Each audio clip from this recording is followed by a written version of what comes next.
We have so far talked about the first 10 years of life, some of the essential things that we have to teach our children and educate our children according to them, okay? We said that we have to pay attention to the biological, the psychological, and the spiritual needs of children. And we said that this attention should focus on all aspects of the life of the child. You see, it's just not one area or another. Some people, some parents are very concerned about physical aspects, some concerned about intellectual aspects, some concerned about emotional aspects, and some are concerned about the spiritual aspects. But all of them have to pay attention to. However, at any given time in life, as we grow, one area or another area is the most important. And in childhood, in infancy, during the first couple of years of life, the most important thing is for this little baby to feel secure, to feel that can depend on his or her parents, that the world is not dangerous, and that you can trust those who are taking care of you. So that's essential.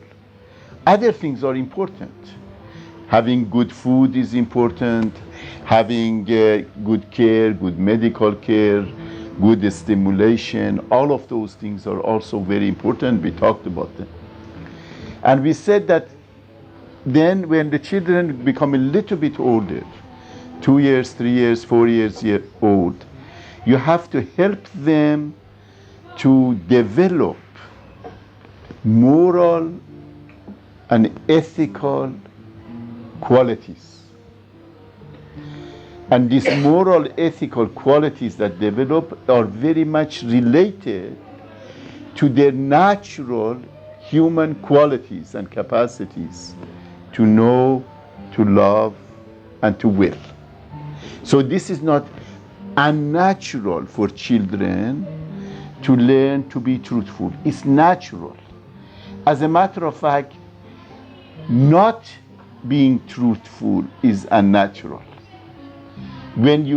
Is in the same way that if a child grows up in a healthy way, it's natural for the child to learn to walk. It's natural for the child to start talking.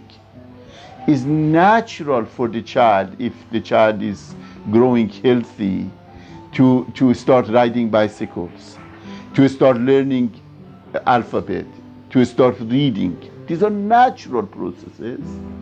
In the same way, if children grow up in a healthy way, it is natural for them to be truthful, to be truth-seeking, to be trustworthy, to be a unifier, to serve other people, to be fair, to be free from prejudice. These are natural qualities. In our society, people think these are unnatural. They think that these are the things that you put on the children, that you demand of children the things that they cannot do, that is against their nature, against their qualities. While in reality, the opposite is true. And this is very important, that the opposite is true. The opposite. You see? And that's true because that's a part of the human nature. That's a part of human nature. You see? And it is a part of human nature when the human being grows in a healthy way.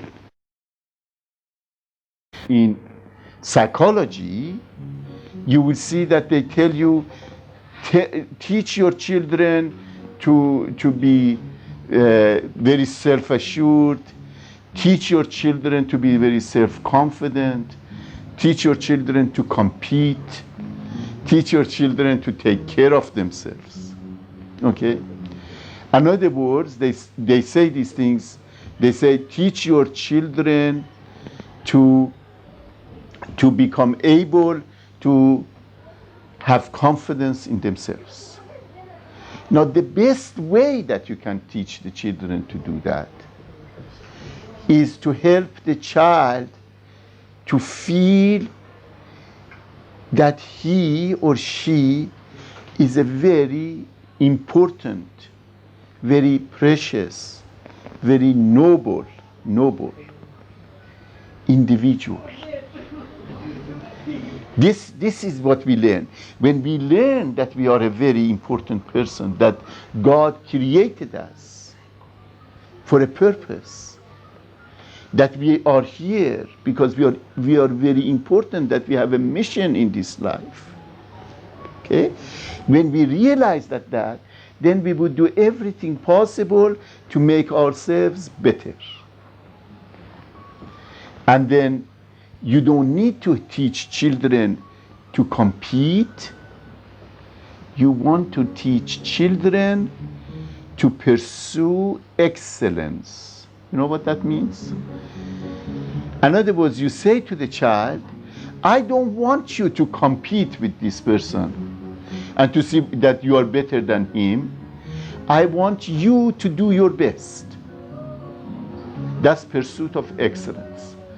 Because a child nobody can do better than their best, you see. And your best is in one area, and your best is in another area, and your best is another area, and your best is another, okay? So if each of us have an important area that we become excellent. And by doing that, we don't need to compete each other. So one person plays the violin very well.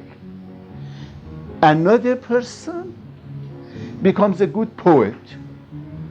Another person becomes very knowledgeable about computers. Another person can run very fast.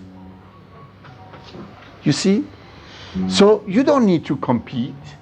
Not everybody needs to be a computer scientist or a runner or a poet. But everybody has to become a unique person. So you don't teach children to compete with other children. You teach children to compete with themselves. To constantly try to get better and better and better. And you teach children to develop moral, ethical qualities. This is essential for their lives. If a child doesn't have a moral, ethical foundation, that child would be unhappy for the rest of his or her life. Can you repeat again this sentence? If the child doesn't have moral, ethical principles, will be unhappy for the rest of his or her life. Okay? This is important. Now, in order to develop the moral, ethical, spiritual capacities of children, then we have to help them to discipline themselves, to discipline their minds, to discipline their emotions, and to discipline their actions. You have to discipline your thoughts. The child has to learn to discipline thoughts, to discipline feelings, and to discipline actions, the things that they do. Now, for those children who grow up in the Baha'i families, the very teaching of the Baha'i Faith are for that purpose.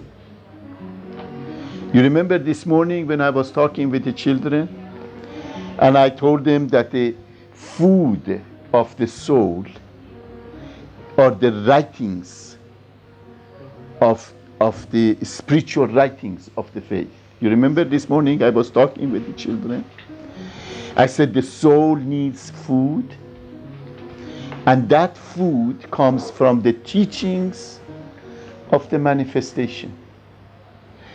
In other words, for this age, come from the teachings of Baha'u'llah, from the Baha'i Faith, from those writings.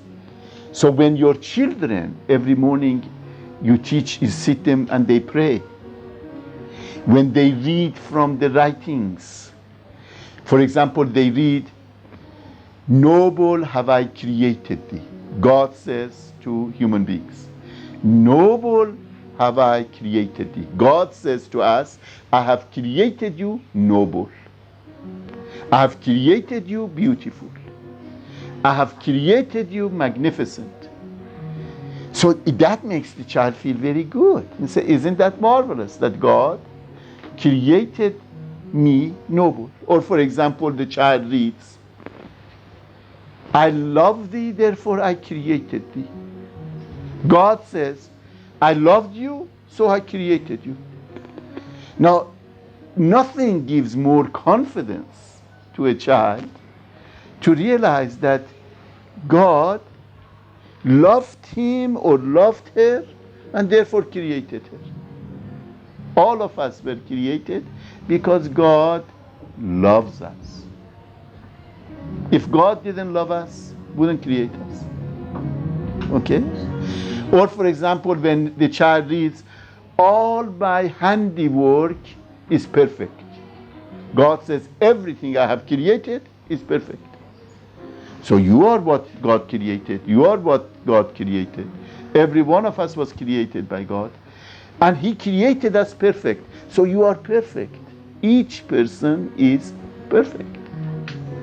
So when the child learns that, and then the way you teach the child and say, God created you perfect, you don't want to make yourself imperfect. So you have to be careful that you don't make yourself imperfect. In other words, you don't do something that makes you to feel imperfect. So the process that develops, the child develops a very healthy love for herself and for himself. A very healthy love with God. Very healthy love for God. Very healthy love for parents. So the love becomes healthy. And when love is healthy, we said what it does. It helps you to grow. It helps you to be unique. And it helps you to be a unifier.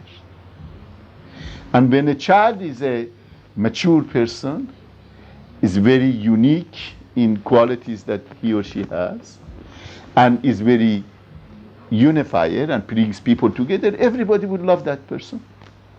You see? So that child then wouldn't never be alone. Okay?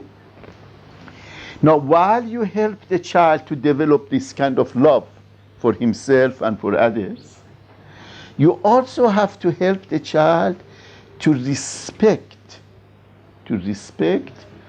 the laws of life, both physical laws and spiritual laws. We talked about that.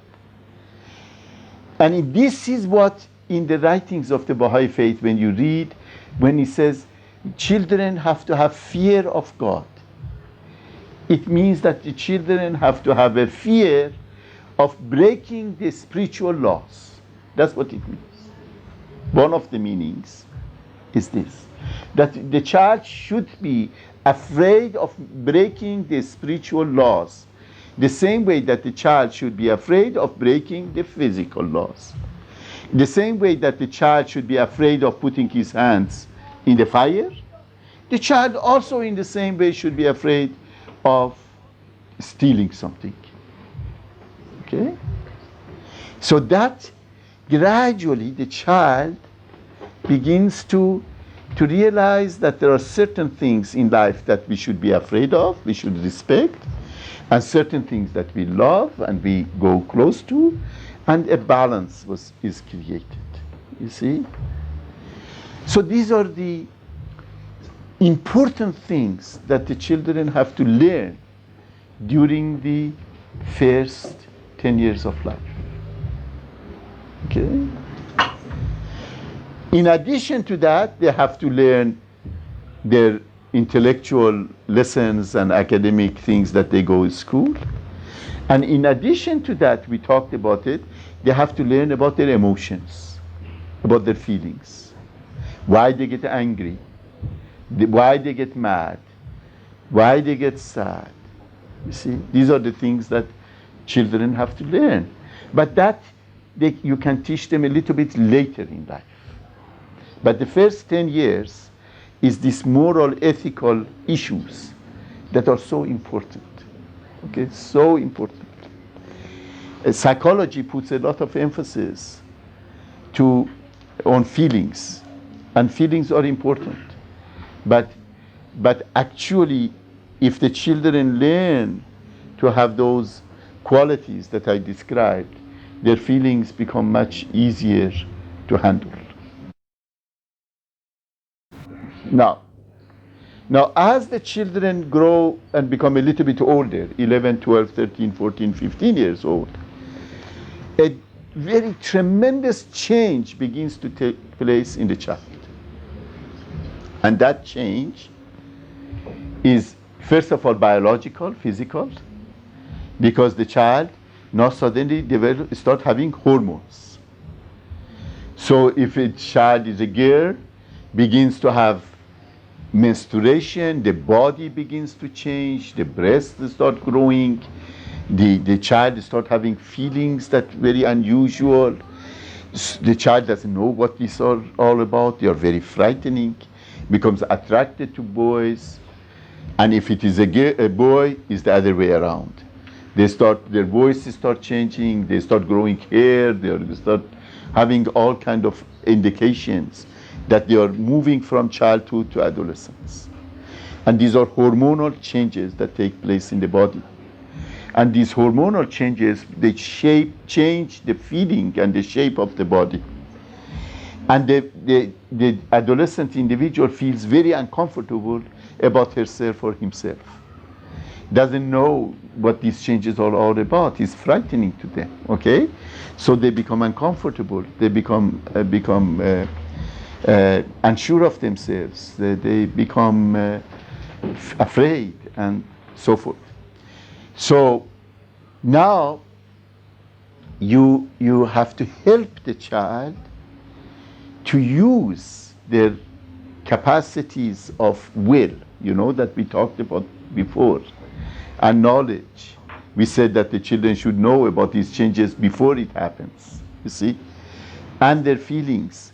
They have to learn how to deal with these issues. And now I'd like to talk a little bit about feelings, to see what are the main feelings that we have, children have, and how to handle those feelings. Basically,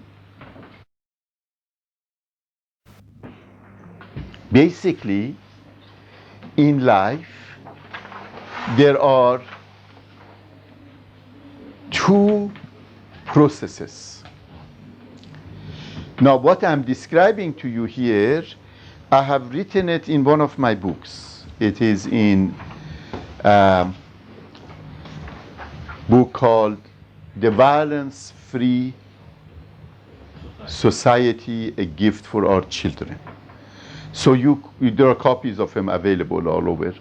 So you can get that and look at them. But I should describe them for you here because this is a very important area.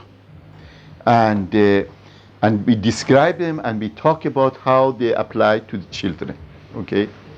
And how apply to teenagers.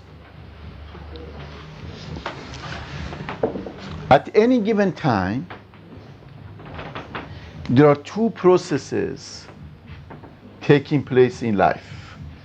I call them life processes. There are two life processes. One of them is a process in which we face challenges. Life is full of challenges. What is a challenge? Challenge means something difficult that you have to deal with. Okay? For example, we get sick. Sickness is a challenge. For example, we have to study. Studying is a challenge. For example, we may have parents who don't have much money, so we are poor. Poverty is a challenge. Okay? There are many, many challenges in life.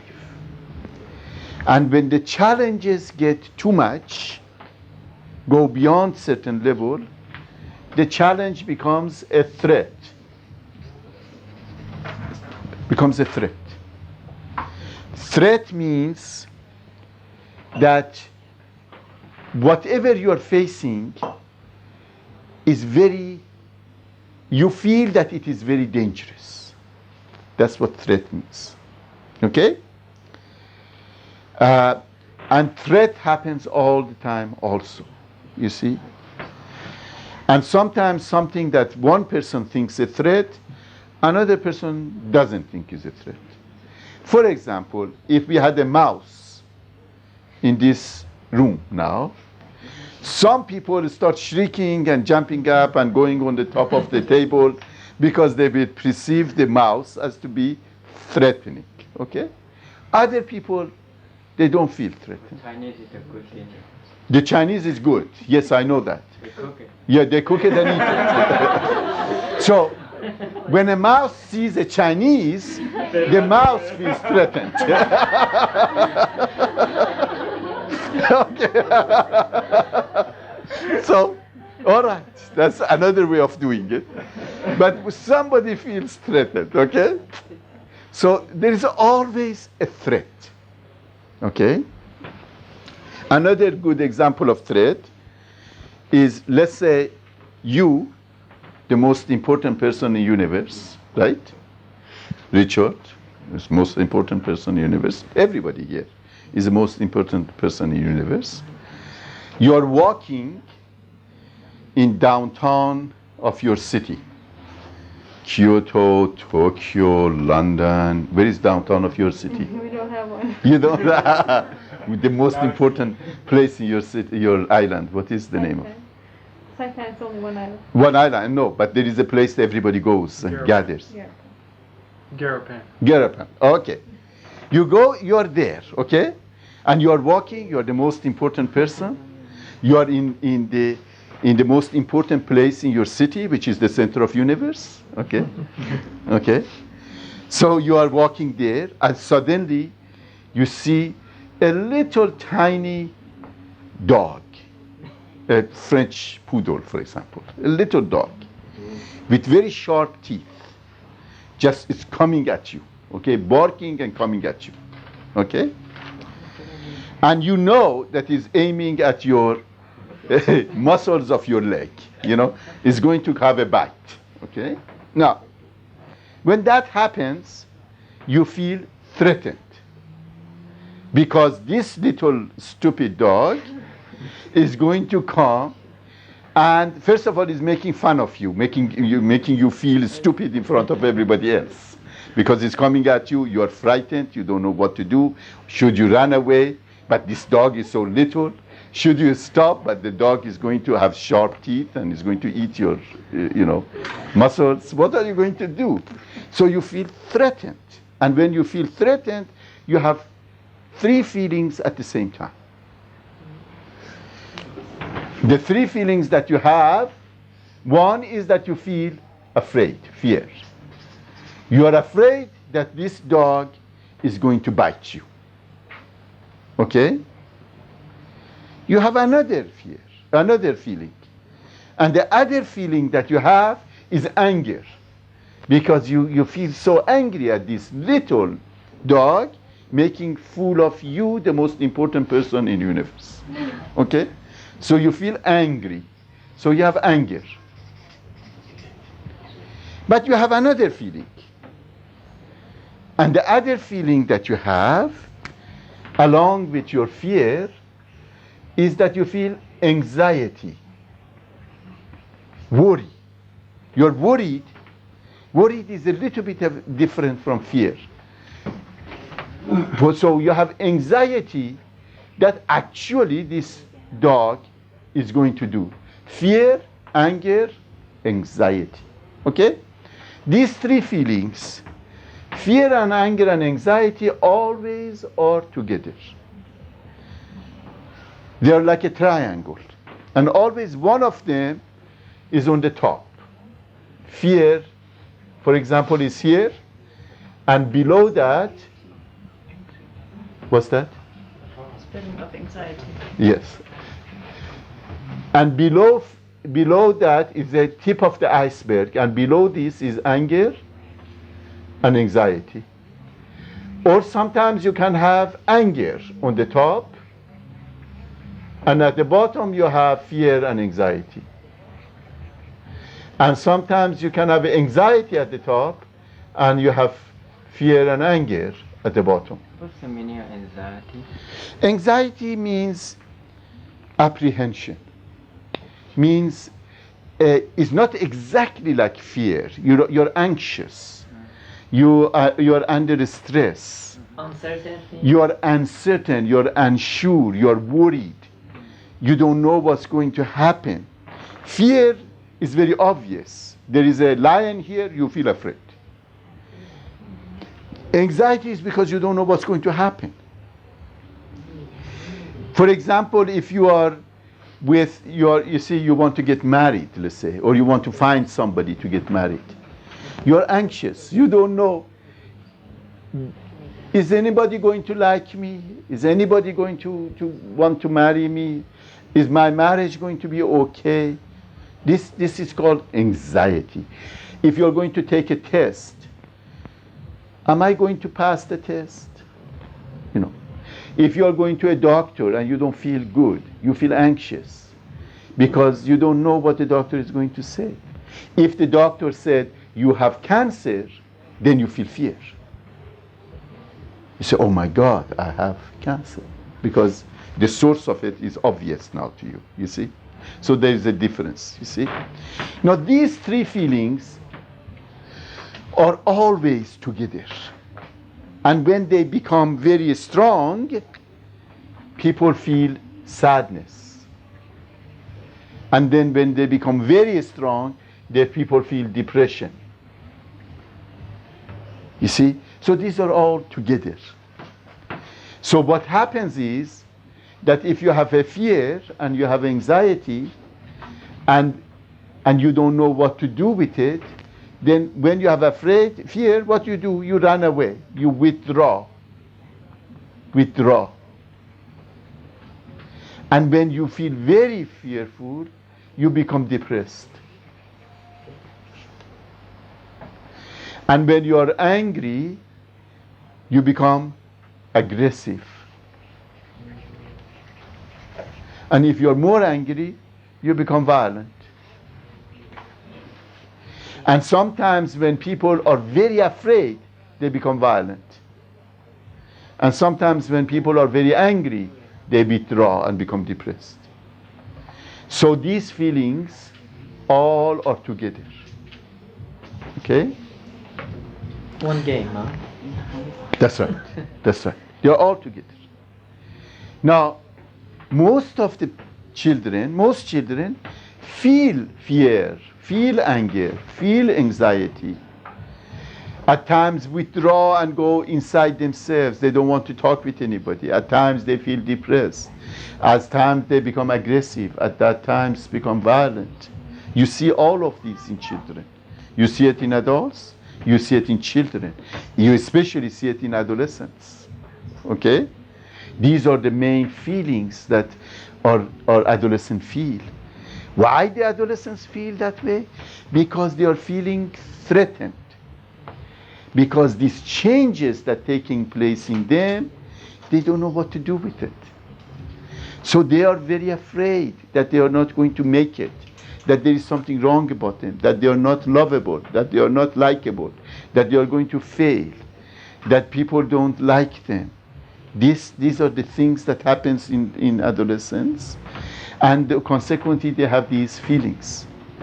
Now, usually what people try to do, they focus on this. The person feels depressed, or they say, let them take him to the doctor and give him some medication here. Or if the person feels violent, and say, let's punish the person so that the person wouldn't be punished. Or if your family is more enlightened, they focus on the feelings. Let's see why you're feeling afraid, why you're feeling angry, why you're feeling anxious. But really, if a family is very enlightened, looks here. Let's say, what is it that's causing the threat in this child? What is it that makes this child threatened? Because when you know what is this happening to the child that makes threatened, then you can help the child. You can say, I'm sure that you're feeling afraid, you're feeling angry because your body is changing. Well, there is nothing, this is normal. Then you can sit and you talk and you say to the child, I know you feel angry. I know you want to just sometimes kill somebody. But you have a lot of power to control yourself because you have helped the child to develop his will or her will. So don't be afraid. You wouldn't kill anybody. These thoughts are coming to you because the change is taking place. And when the change subsides, you will be feeling fine. And you are lovable. Don't worry. People will love you. Everybody loves you. We know that you are going through a process of change, but don't worry. And the change is not only physical, the change is emotional. The change is the way that the person thinks. The change is the way the person feels, the way that the person does things. All of these things changes.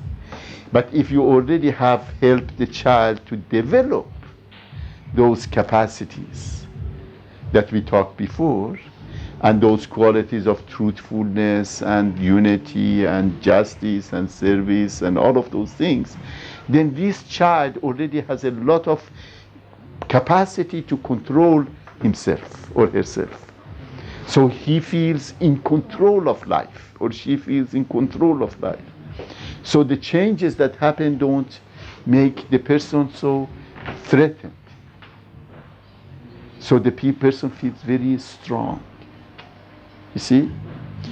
So one aspect, the one thing that families can do in their in their home with teenagers, with young teenagers, is to help these young people to realize that the things that they feel threatened by are normal, natural things.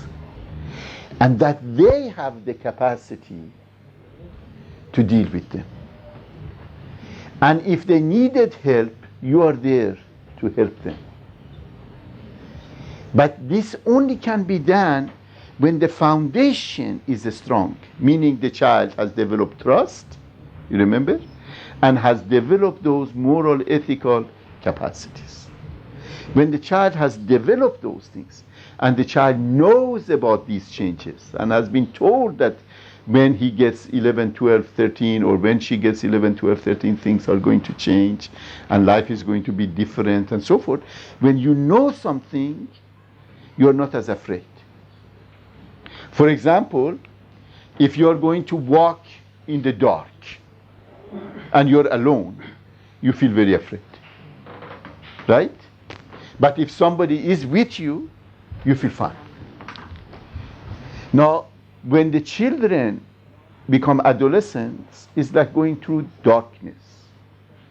They're going through some place that they don't know. They don't know what to expect. They don't know what to do with their emotions, with their sexuality, with their anger, with their fears, with their uncertainties. They don't know what to do. So it's like walking in darkness in places that you don't know. You will be frightened. But if somebody says, well, I tell you, it is dark, but you go, it goes straight and then goes to the left and then goes to the right, and I come with you, don't worry. Then the child says, okay, we go through it. You see, that's so important that the children know that you are there for them. You know, for them, to help them, and give them a map. A map means give them advice, give them direction, tell them about these things, tell them about these life processes, tell them how things develop and evolve. So children would know about these things. An 11-year-old can understand these things very easily.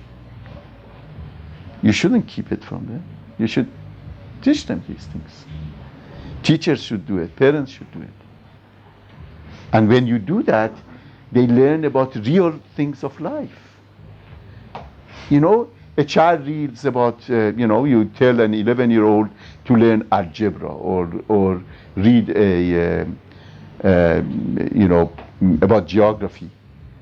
The child doesn't see the connection of that with what he or she experiencing. But when you sit and talk with them about this, then once they know what is happening in their lives, they would be able to learn also without any difficulty. And one of the main things that doesn't happen in families and in schools and in society is that we don't teach the children about real stuff of life. We teach about things to the children that they don't see any relevance. But when you teach them the real stuff of life, then they would be happy to learn about other things also. You see? Which is related to the second thing. I said that there are two processes at work. And one process is related to threats, challenges. And the other process is what? Test is a challenge. Opportunities. At any given time, life gives you challenges and gives you opportunities. At any moment, we have a challenge and we have an opportunity. Opportunity means something happens that allows us to accomplish something new. For example, you can say, I have come to Switzerland and it is an opportunity to learn something new. It's an opportunity to go and see something beautiful. It is an opportunity to do something. Okay? So at any given time, there is a challenge. The challenge is that you spend money. The opportunity is that you get something out of it. Okay? That's the way life is. Okay? The opportunities and challenges are together. Okay? So always you have to learn to take advantage of opportunities. Most people think life is one challenge after another challenge after another challenge. So they say, I live from day to day to day. Because life is one hurdle after another hurdle after another hurdle. You see? That's the way they describe life. That's the way they see life.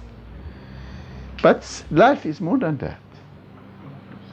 While life gives you tests, challenges, threats, life also gives opportunities. And what are the main opportunities of life? What do you think is the main opportunities of life? Education and spiritual growth. autonomy. Growth. Education is related to that, growth. So one of the main opportunities of life is growth. As a matter of fact, because you are alive, you have to grow. If you don't grow, you're dead. Anything alive has to grow. Growth is sign of life. And how you grow, we talked about it. You grow in respect to your physical aspect, which means you have to be healthy. You grow in respect to emotional aspects. So we talked about emotions and how to deal with them. You also have to teach in respect to emotions how to be happy. It's not enough to help the children how not to be sad or how not to be anxious or how not to be angry. It's even more important to teach children to be happy. Do you know how to be happy?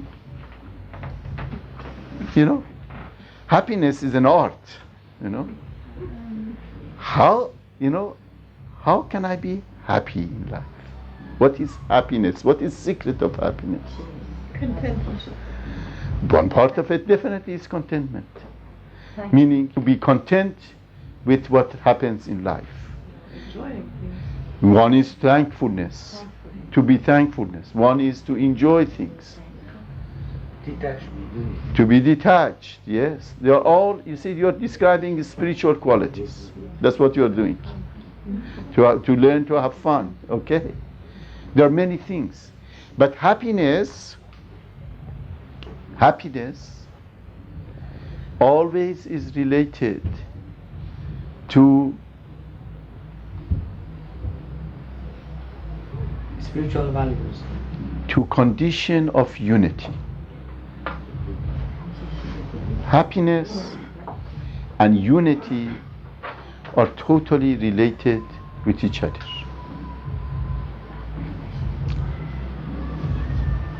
Okay? Now let me tell you what I mean by that. We have basically 3 or 4 kinds of unity. We have inner unity, interpersonal unity, unity with nature, unity with life, unity with our Creator. These are different expressions of unity. Okay? So what is inner unity? Inner unity is a condition in which what you think and what you feel and what you do are in harmony. Most of the time, people think one thing, feel another thing, do a third thing. So they feel conflicted, they feel unhappy. Unity in diversity. No, unity. What is it? Unity in diversity will come. But inner unity means that you live your life in such a way that your thoughts, your feelings, and your actions are in harmony. And imagine, just think of the times that you have felt the most happy. And you feel those times are characterized by that. But doesn't that seems to me like it comes in moments, or That's right. because otherwise it's a state of perfection, and it's a human nature to be in disharmony, that we're always striving for that harmony, but we might get glimpses of it or moments of it. Or you put it differently, there are different levels of happiness because there are different levels of unity. You see, you can have a certain level of unity, inner unity between your thoughts, feelings, and actions. And then when we evolve and mature and transform, would be a higher level and a higher level and a higher level. Like Abdul Baha, when he would see somebody, one of the questions he would ask is, are you happy? Now, the reason that he asks, are you happy, this is not just a question, it is also a lesson. Also is an invitation. Also it is a reminder. It says, are you trying to learn to be happier? Are you making efforts to learn the secrets of happiness? Have you looked into it to see what is it that makes you unhappy so that you can deal with it and become happy? But more importantly, are you able to be happy in the midst of unhappiness? That's the ultimate. Because this life is a very difficult life. This life constantly gives us problems. We can be born with genetic problems, with hereditary problems. We can have diseases that stay with us. We can be depressed, depression as a disease. We can have all kinds of difficulties in life. The secret is, can you be happy in the midst of unhappiness? Can you be happy in the midst of difficulty? Okay?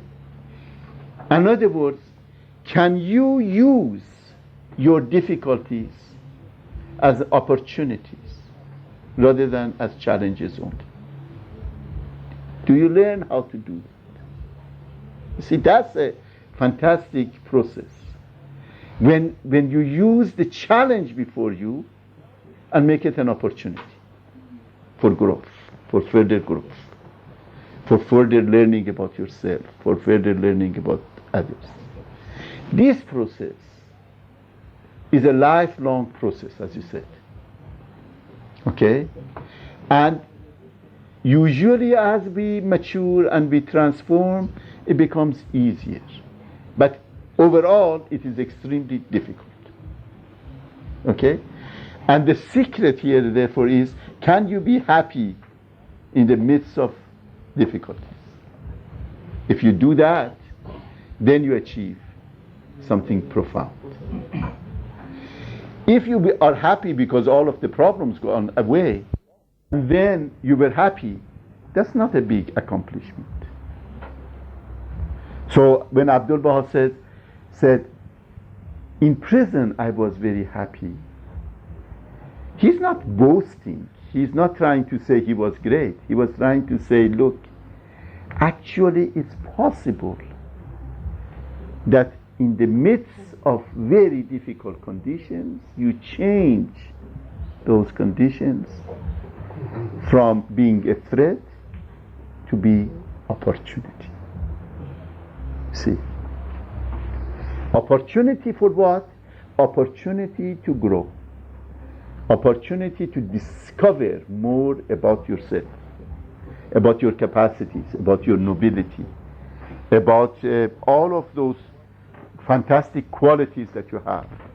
So growth is physical, growth is emotional, growth is intellectual, learning. We constantly want to learn. Growth in respect to moral and ethical issues. And this whole thing then becomes a spiritual growth. You see? That's what happens. So in order for children to grow, they need food.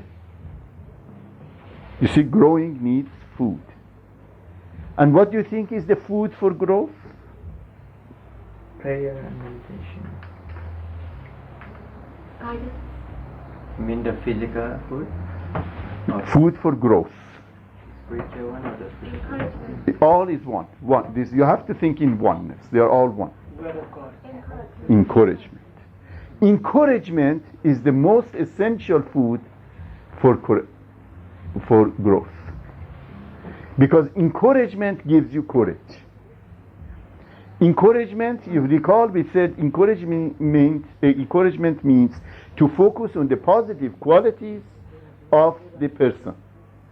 So when you focus on the positive qualities of the person and say, I really like the fact that you are so fair, or you always help to clarify things, you are a unifier, you consult, you're truthful, you're trustworthy.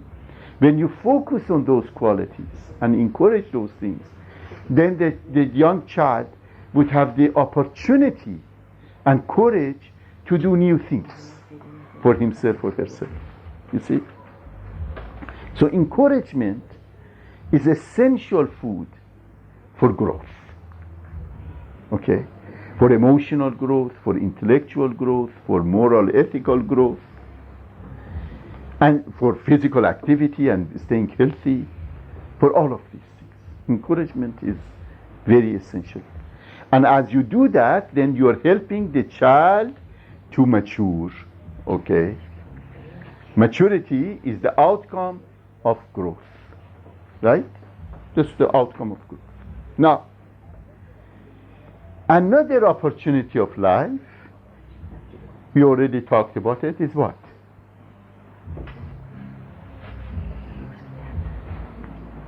You grow, and you grow in a unique way, right? In a unique way. Every person is unique. Every child is unique.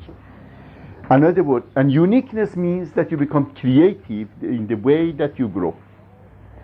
And of all things that we create, we human beings are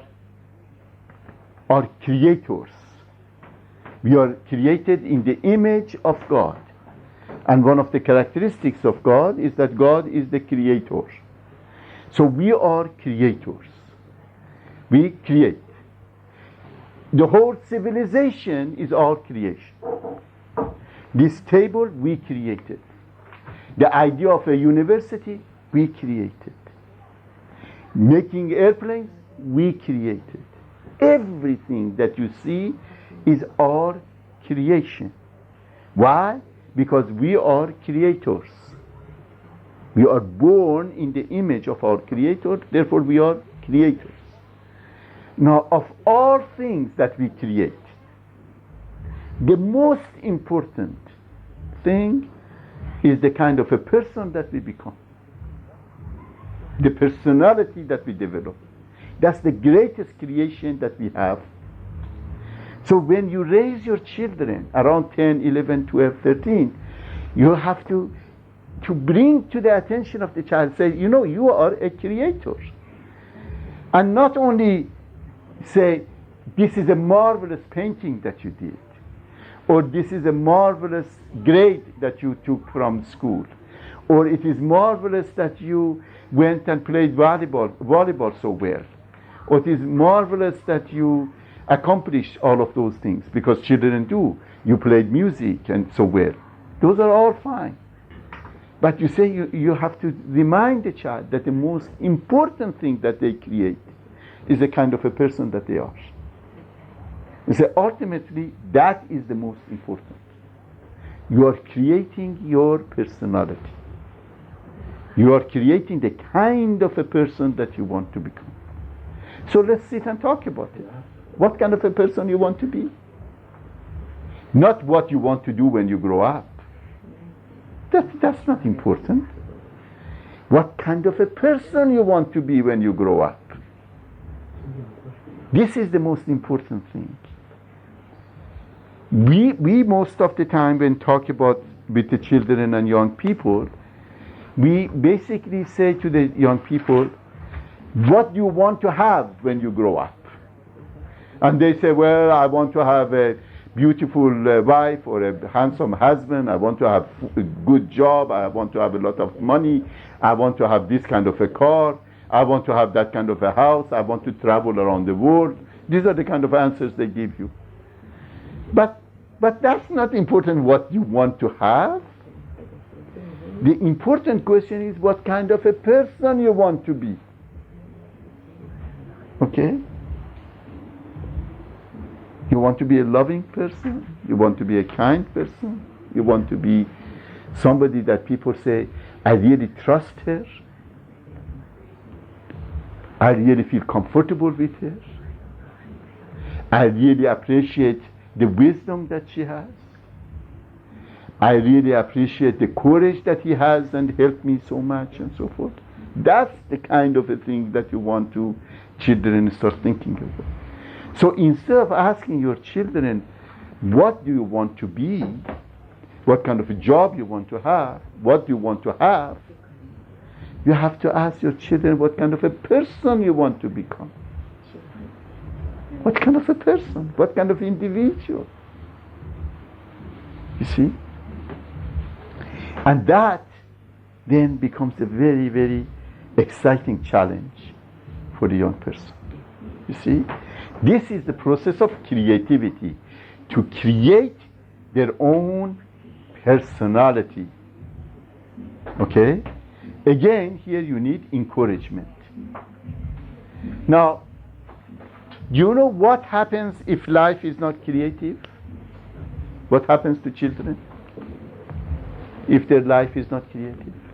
What do you think would happen? They get bored. Absolutely. Boredom.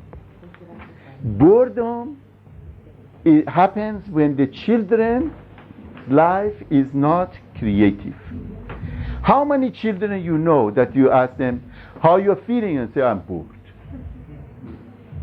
Aren't all young people bored? Aren't they going together and standing in the corner street and they don't know what to do? They're bored. So they say, let's go and break this window to have a little excitement.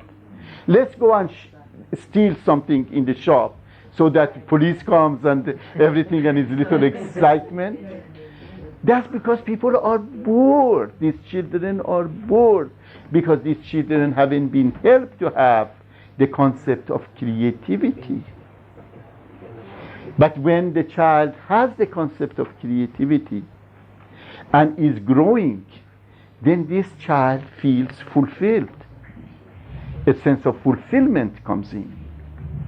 And when you have a sense of fulfillment and you feel mature, then you feel very universal, very strong. And when you feel that way, a mature, fulfilled individual can change threats into challenges very easily. So life becomes very creative rather than vicious. You see? This is the process. So what we want to do is to bring to the attention of these young children the need to develop along these lines. You see? That's what we want to do. And do not underestimate the capacity of an 11, 12, 13, 14, 15-year-old person to understand these things. They understand it very well if you tell them clearly and explain it for them. They would understand. But in order it become a part of their thinking, you have to repeat it about 150,000 times. Okay? You can't just say it once and say, I told you. No. You repeat, and you repeat, and you repeat, until the child says, okay, I know, you know, all right, you don't need to tell me again. And then you say to the child, no, I'm going to tell you again and again until you start putting it into practice. I'm going to be so difficult because I'm not going to leave you alone. Every time you do something that is different from this process, I'm going to remind you. And they say, but I know. I say, no, you don't know. If you knew it, you would do it. As long as you don't do it, it means that you don't know it.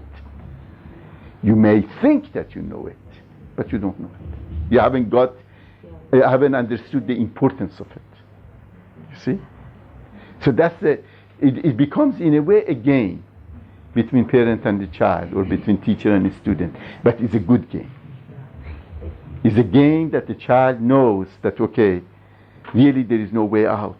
I better grow up to be mature, to have a creative life, to have a fulfilling life, because this mother of mine, or this father of mine, they're not going to leave me alone. They're just going to be after me and nag at me to become more mature and more fulfilled. So I better be and get over with it. But as they become more mature, then the fight is finished, because the process is different. See? So these are some of the dynamics that are very important during this period in life. Let's have a few remarks and questions, and then we end this session. Yes? This whole concept is so new to me, this whole process that you're explaining about having children create their own personality. That's right. Their own future goals, personality. I was wondering if you could kindly go through a scenario, taking a child and just if you could walk through with me on a practical level so that I could. Okay, give me. You give the scenario, and I walk with you. Okay. The parent asks the child, "What would you like? What would you like to be?" What kind of a person do you like to be? What kind of a person? To become. To become. To become. What kind of a person would you like to become? The Yes. child will respond, "I would like to be just. Good. I would like to be honest." All right. What is the parent's response? So what are you doing about it? Okay. The child will say, I don't know what the child will say at that time. Well, We'll have to try give a it. possible answers. What are the possible answers? I'm fair with my friends. That's marvelous. Then you are doing it well. Yeah. Now, what if the parent at that point realizes that the child thinks they're fair, but they really are not fair? Would they continue to encourage and say, you are being fair? No, you ask, are you happy at the degree of your fairness? Are you happy? Is that as fair as you can be? Or you could be more fair? Are you happy or are you satisfied with Well, this is both the same. Or you also can say, well, that's nice that you're fair with your friends. How about with your enemies? How about with those that you don't like? Are you able to do that? How about those people who say bad things about you? Are you fair with them? You see, if you are going to be fair, it's easy to be fair with somebody that you like and everything. But what about those who are not fair with you? You see? Then what happens here, the child is now challenged. A new challenge is before the child. And so Not a criticism. that's right. And the challenge is, I better change this challenge to an opportunity to see how I can do it. You see? So you raise the level of child's expectation of herself or himself. So the child realizes that you think very highly of her or him. That you think he has enormous capacity or she has enormous capacities. That he could actually be a person that can be fair to those who are unfair to him. And say, once you accomplish that, you have accomplished a lot. And it's going to be difficult, but let's try it. Let's see how it works. Let's read the life of those people who were like that. Who in the history was like that? Abdul Baha. Abdul Baha was one of them. Who else? Jesus Christ was another one. Who else? So you find in a culture, every culture you find heroes like that. In every society you find heroes like that. You say, isn't that interesting? Let's look at the life of this person. This person is no different than you and I. He became that. He wasn't born like that. So how are you going to become? You see, so you give a vision to the child. The horizon of the child expands. You see? So you evolve and go over and over, further and further in that process. I'm sure I'm not the only one, but I'm scared of happiness. How do you explain that? Well, that's all right to be scared of happiness. There's nothing wrong to be scared of happiness. But the fundamental question is whether you allow yourself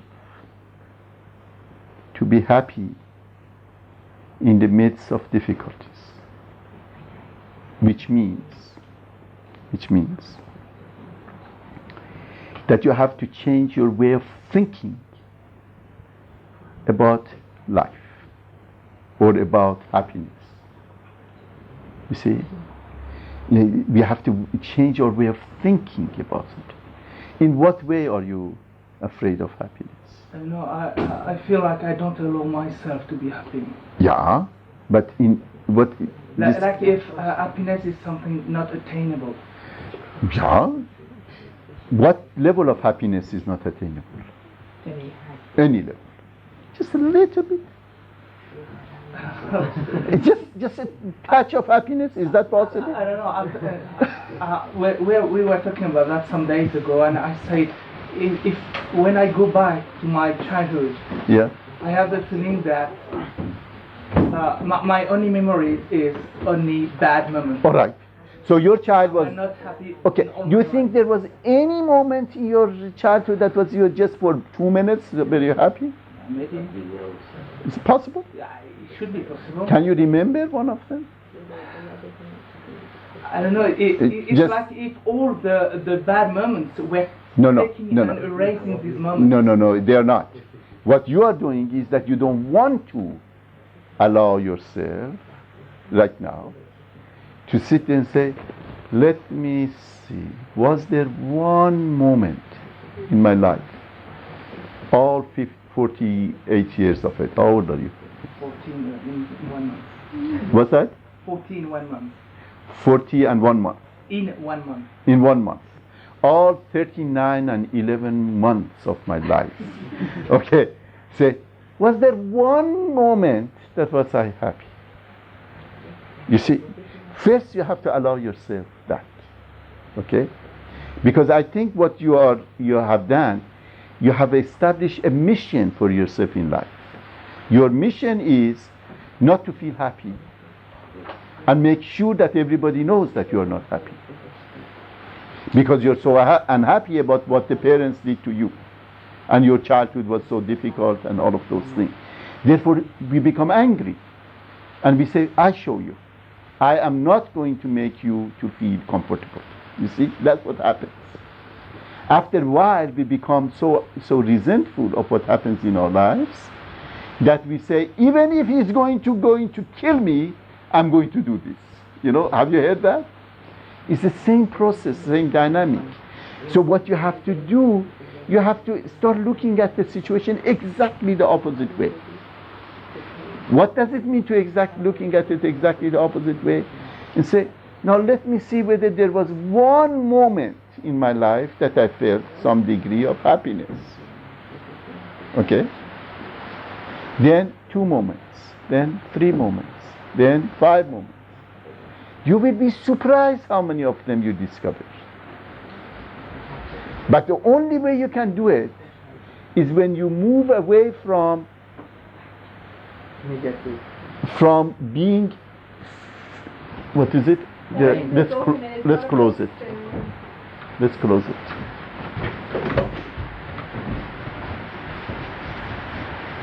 Okay. So that's the process that is very important, you know? Very important. That you not allow yourself to get involved in that situation. You see, you have to change your approach to happiness. Or to put it differently, you have to change your approach to sadness. You right now give enormous importance to sadness. You have to give some importance to happiness. You see? And the more you do that, the more you discover things that you otherwise wouldn't know. So you have to be in the lookout for happiness. You see? This is very, very crucial, very important. You know? Very important. Okay. In the wisdom message of universal health of justice, there is one, some sort of guidance and order actually to me that we should change our way of thinking. That's right. Yes. This is very difficult to do, though it looks easy. I would like to know what you suggest about, practical suggestions, ways to do so. Well, you have to choose what is it that you want to change your way of thinking about first. First you have to decide. For example, do you want to change your way of thinking about your personal priorities in life? What do you think is most important? What, you see, where you want to change your way. You see, most people, for example, from a Baha'i perspective, are more Persian than Baha'is, more American than Baha'is, more Japanese than Baha'is. Where your way of thinking is to begin to think more as a Baha'i and then less secondarily as a culture and this and that. So these are the kind of things that we have to do. So the changing of our mindset, at first we have to decide what is it that we are changing, and then we begin to work at it, you see. This way I understand now that it means that to change your mind from anything you are to the Baha'ism. That's right. More Baha'i as Then you have to become more, yes, in essence is, what is Baha'i Faith? Baha'i Faith is not just a religion. Baha'i Faith is a blueprint for life. A blueprint means this is a full description of how life should be in order to create a new, enlightened, peaceful civilization. That's what the Baha'i Faith is. It's not a religion. It's not Christianity and Islam and then Baha'i Faith. It's not. It is a direction for a life that it wouldn't be so miserable and so difficult in the world of humanity today. Okay? That's what it is. So you who are aware of these directives, then you have to put them into priority in your life, into place of priority. You just can't. You say, well, I'm a Baha'i and then I'm a merchant and I'm a doctor and I'm this and that. No, this doesn't work. You see, it's a total way of thinking about life. See, that's what is important. I want to get back to this a little bit. In working with adolescents in changing threats into opportunities, That's right. it requires that there must be a certain level of maturity on the part of the parent. And oftentimes what happens with parents who come from, we all come from backgrounds where we have not been raised in That's perfect right. situations ourselves. That's right. So a child begins to feel anxious or fearful or angry. That sparks emotion within the parent, and it becomes even a greater challenge to help that child to transfer that threat into opportunity when the parent is having to deal with their own emotions. That's right. And then the emotions escalate. And so how do you break that cycle? Well, there is no easy way to do it. You have to try it. Nobody expects you to be perfect.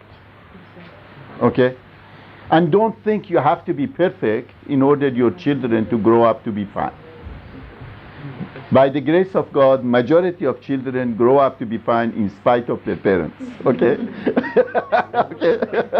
That's what happens. Okay? Reassuring. You know, this is a reality because God gives so much strength in every human being.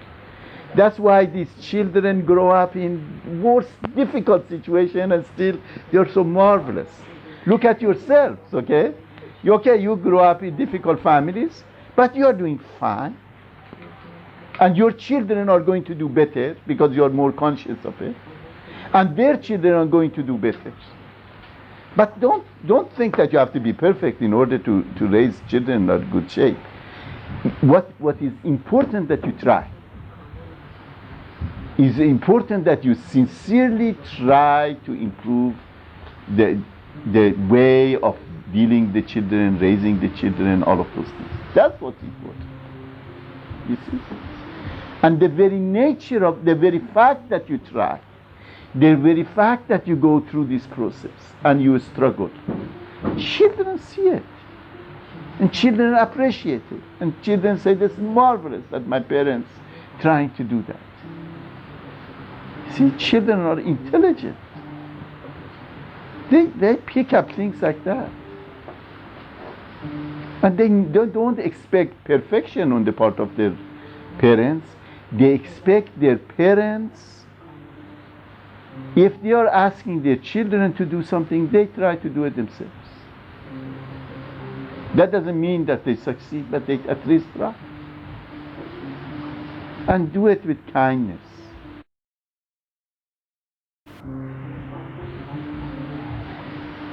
I had another question, that's about encouragement. Will encouragement ever become a motive for a child's action? If encouragement is deserved and you give it, and that's fine, but will a child learn that as a behavior and then always seek to do something in a certain manner in order to receive the encouragement? Encouragement, if it is given along with some reward all the time, yes. In other words, they say, if you say, you know, you are marvelous, you are very good, you are very truthful, and because you are truthful, here is a bigger allowance to you. If you combine the two together, then yes, you may encourage in the child a pattern of a behavior, that if I want to have a reward, I better do this and that and that. So encouragement is different from reward. That's right. So you have to make sure that you don't mistake encouragement with reward. Encouragement means to give the child courage to do something. That's what it means. Not to give the child something because the child did something. That's a reward. And reward has its own place. But encouragement is not reward. Encouragement is a reward in itself, so to speak. In other words, you give the child the courage to do something fun. Sometimes encouragement is mistaken for praise. Children like to receive praise. To say, you're marvelous, you did a good job, that was a fantastic job. The children may do that because the praise is a reward. Okay? This is not such a bad thing. But usually if the child is doing it too much, you can turn to the child, you say, you know, this is marvelous that you are doing it, and you know that it is marvelous. Even if I didn't say anything, you know. So you just take it back. Okay? So you say to the child that your very act by itself is sufficient. You don't need to me for telling you. You see? Turn it around a little. Yes? These feelings of anxiety, fear and anger, I heard some maybe psychologists, they say you should not have these feelings at all, or if it comes to you, disregard it. I don't think you heard a psychologist to say that. Is it true like this? No, these are people who are not psychologists say that. Yeah, people who think that spirituality means not having those feelings, and there are many of them around. Okay? Yes. Well, do you feel angry at times? Yes. Do you feel afraid at times? You feel anxious at times? Yes. If you do it, if you feel those things, then you don't have a right to say to somebody else not to feel it. If you reach to the point that you truly don't feel those things, which you never do, you see, but unless you're dead, feelings are there. There's nothing wrong with feelings. It's what you do with those feelings that determines that something is right or wrong. And this fear that people have of their emotions, and this judgment that people make that emotions are bad. Emotions are not bad. What you do with the emotions determines whether they're bad or good or whatever. You know, Abdul Baha said, it is natural to feel angry. But then you have to turn your anger to establish justice. To turn it against tyranny, he says. Okay? It means that you spiritualize your emotion. And you turn it for something good, rather than for something bad. And what about using medications in these severe cases? Oh yes. there are certain conditions that are medical conditions, and therefore they are medical situations. And besides, everything that happens to your mind and to your psyche and to your soul affects your body. And everything that affects your body affects your soul, because the two are united in life. Okay? And therefore, they affect each other, and they change the chemistry of each other, and they do all of those things. And therefore, of course you do that. Britt, you forgot it. What was it that you forgot? The question. I see. No, it was yes. All right. She was taking an example. Yes. But it was already too beautiful to come to the point where you say, my son, what do you want to do? What kind of person you want to be when you get older? Yes. I'm bored. I've got nothing to do. At that point, you know, what Yeah. you do then when you've got other kids saying, Yeah. I'm hungry, Yeah. and the whole thing, you know. So what you do when the child says, I'm bored? I'm bored. Well, usually I say, it depends. I say, well, come and help me. Mhm. And then they just run. No, you know what I say to the child? I say, let me tell you about boredom. And then I give them a lecture about boredom. Yeah, but that's... Let them to understand what boredom is all about. When I my agree, but child that's says not I'm bored, say, let me practical. write on you. Huh? When I'm bored, say, let me write on you.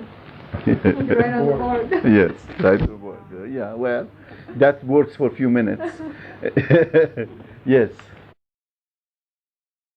We know that according to Kitab al-Aqdas, the purpose of life, bringing somebody to life, is to be worthwhile serving Baha'u'llah, according to Baha'i Yes. values. Is it right to tell to the children that the purpose of myself and my wife, or me and your mother, was that to bring you, to have you because we love you and we want you to become a person worthwhile serving Baha'u'llah or loving and all these things? Well, is it worthwhile to talk? I mean, of course, right but to you say see, this way? you use word Baha'u'llah as The values though we are talking about a person.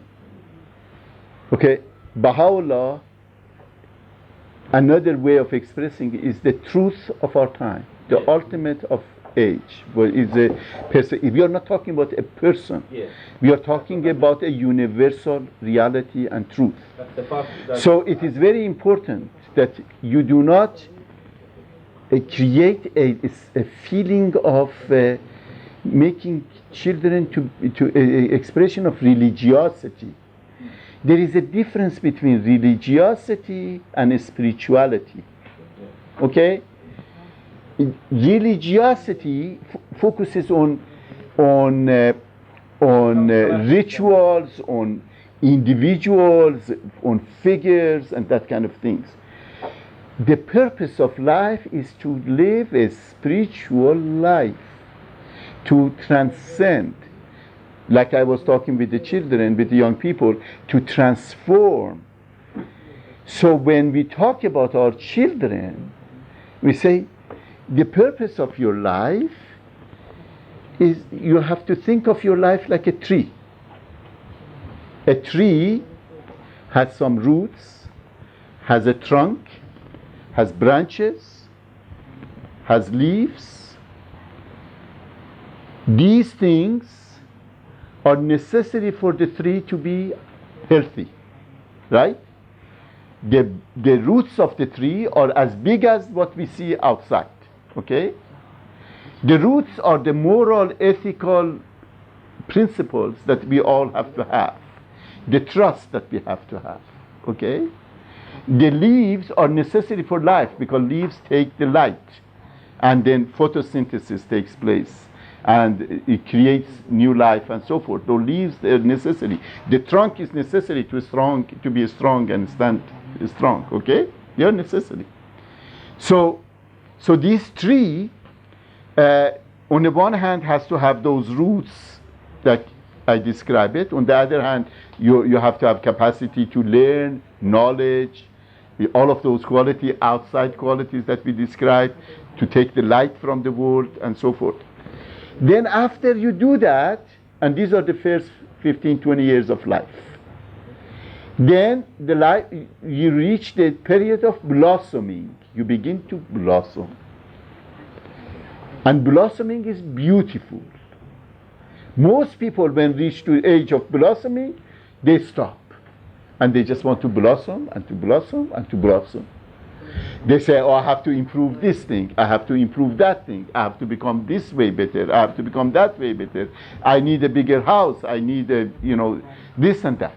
Because they like this blossoming. But then the blossom has to turn into a fruit. And interesting, fruit doesn't make the tree very beautiful. As a matter of fact, sometimes the fruit is so heavy that the branches break. The fruit is not for the tree. The fruit is for others. So the same way, we have to help the children to see that the process of life has different stages. At one time you develop your roots. At another time develop your trunk and the trees and the branches and the leaves. At another time you blossom. At another time you have a fruit. And because we are human beings, we do it all at the same time, over and over and over. In other words, at the same time that we are developing new roots and new branches and new leaves, and we are blossoming also, at the same time we have fruits. It's not like the other tree, because we are everything at the same time. See? When you give that kind of a understanding to your children, God willing, when you get married and you have them, when you do that, then that child realizes that life is much bigger than just to have fun, to look good, to do this, to do that. So when you say, I brought you to this world, you say, I brought you to this world to become a fruitful tree. Isn't that what Baha'u'llah said? And said that if a tree doesn't have a fruit, it's good for fire. So that's objective. Yes. And in Abdul Baha's writings about the education, Baha'i education, that we have to treat the children the way that they can develop love of Baha'u'llah. Yeah. And how could... Well, I already talked about that. Everything that I've been talking about that. Again, you have to be careful not to start with the name. Okay. Because when you do that, if the child has difficulty with mistakes you with your interest in Baha'u'llah and say, I'm angry at my father, I'm going to be there. So you have to be very careful not to use that kind of thing. That's religiosity. That's religiosity. And you have to become very careful not to develop that. You have to develop spiritual principles. And the child then gradually understands what the source of that spirituality is. But don't try to become so religious like all other religions have done. And their children then leave churches, leave mosques. They don't want to do anything because exactly that kind of thing. You do it that way to them. One more thing and then we stop. We are past our dinner time. Yeah. I'm back to that again. You said that this can function that way if the child has got the first part, the trust and all of that. Yes. But I'm thinking, you said this is in your book. Is there any literature or anything about how we can use this principle for children who have not started that life that way? I'm thinking about teachers, or I'm working with youth too. Yes. No, this is a very difficult question. It takes time, and we have to do it some other time. Yeah. Of what to do when those foundations have not been there. Okay? We will talk that, if you be kind enough, bring it up again, and we will discuss it at a future session, because that needs quite a bit of time. All right? What you wanted to ask? Later? Don't forget it. Okay? Yeah. Tomorrow, day after tomorrow. Tomorrow you're sunshine tomorrow, and you're going to, I don't know what you're going to do, but talk to each other and have good time. The children don't want you with them. Yes. So you already. Yes.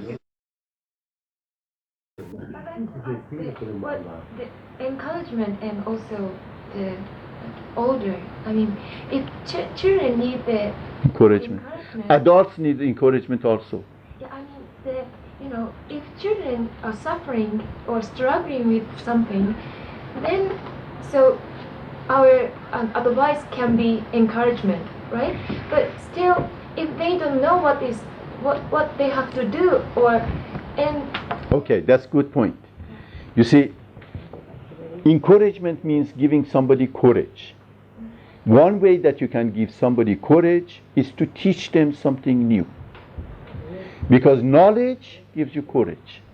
So if the child doesn't know what to do, say, let me teach you how to do it. By doing that, you're encouraging.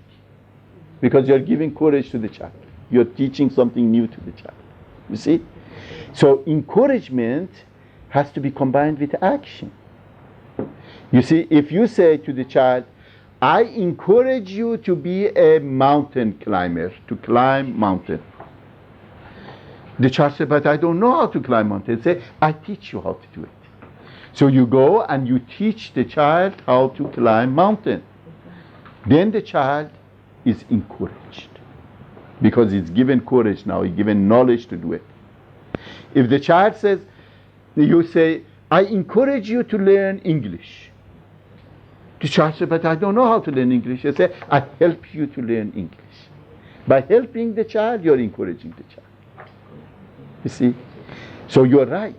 Encouragement doesn't mean only words. It means action. It means helping. It means educating. It means giving knowledge. It's giving guidance, giving direction. All of these give you courage. All right. Thank you. Thank you. Thank you.